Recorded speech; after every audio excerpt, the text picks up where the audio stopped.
नमस्कार दोस्तों।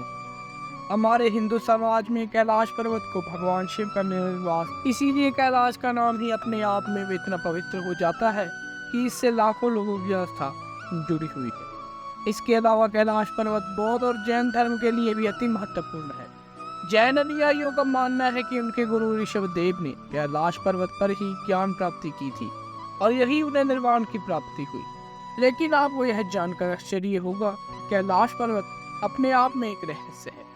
कैलाश पर्वत से जुड़े ऐसे कई तथ्य हैं जिन्हें आज तक कोई नहीं सुलझा पाया है। वैज्ञानिकों ने भी इस बारे में केवल कुछ छोटे मोटे अनुमान लगाए हैं।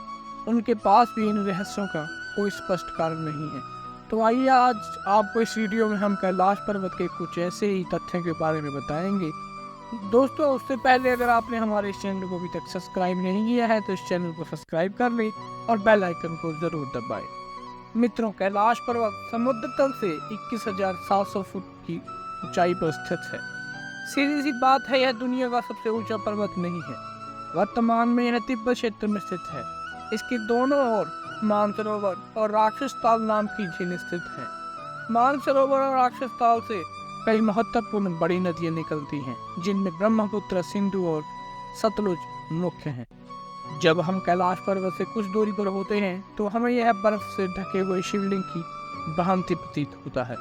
लेकिन यह महत्वपूर्ण नजारा केवल अमरनाथ की यात्रा पर जाने वाले यात्रियों को ही देखने को मिलता है।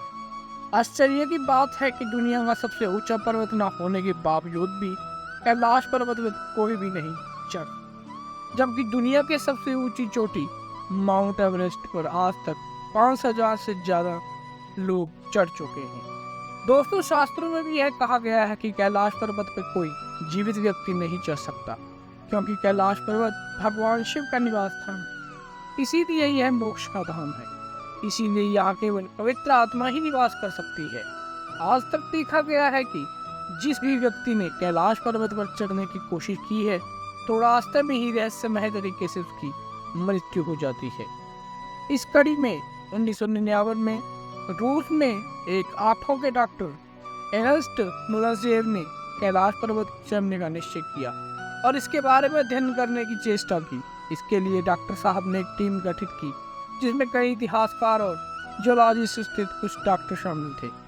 आपकी दोनों कई दिनों तक सर्च अभियान चलाया, लेकिन खराब मौसम के चलते यह भी ठेठ कैलाश पर्वत पर नहीं चल सके। टीम के वापस लौटने पर उन्होंने कहा कि कैलाश पर्वत कोई पर्वत नहीं बल्कि किसी जमाने में मानव निर्मित एक पिरामिड है, क्योंकि पास से देखने पर यह बिल्कुल पिरामिड जैसा प्रतीत होता है और दूर से पर्वत लगता है। हालांकि उनके पास इसके कोई प्रमाण नहीं थे, यह मात्र उनका एक अंदाजा था।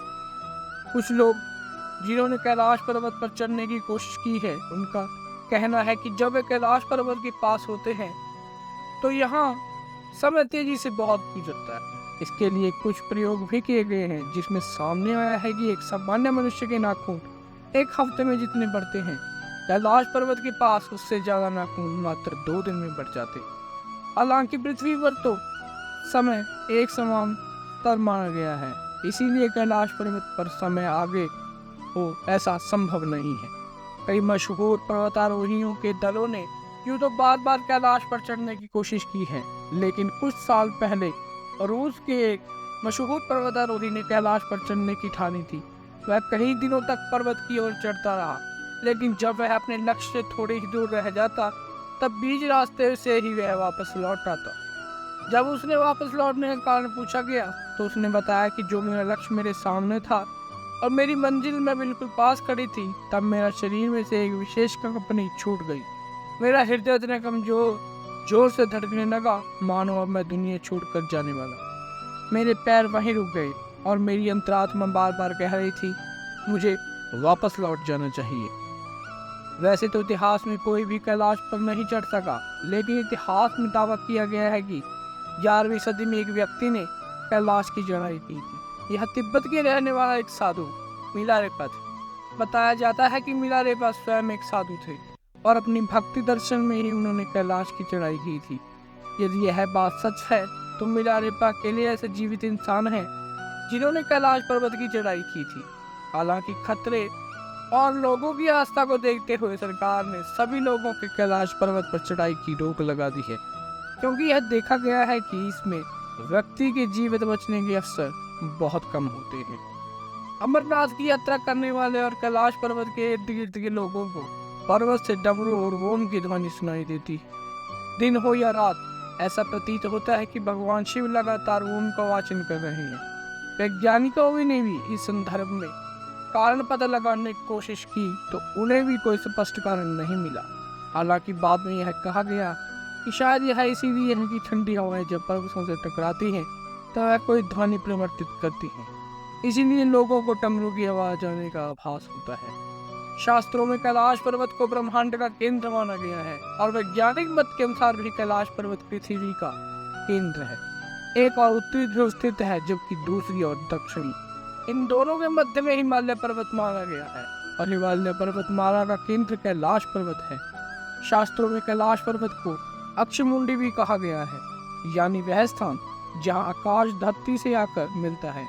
इसके साथ ही कैलाश पर्वत ही वह स्थान है जहाँ 10 दिशाओं का आपसी मिलन होता है। दोस्तों, अगर आपको यह जानकारी अच्छी लगी हो तो हमारे इस चैनल को सब्सक्राइब जरूर कीजिएगा और नीचे कमेंट में हर हर महादेव और जय श्री राम जरूर लिखिएगा।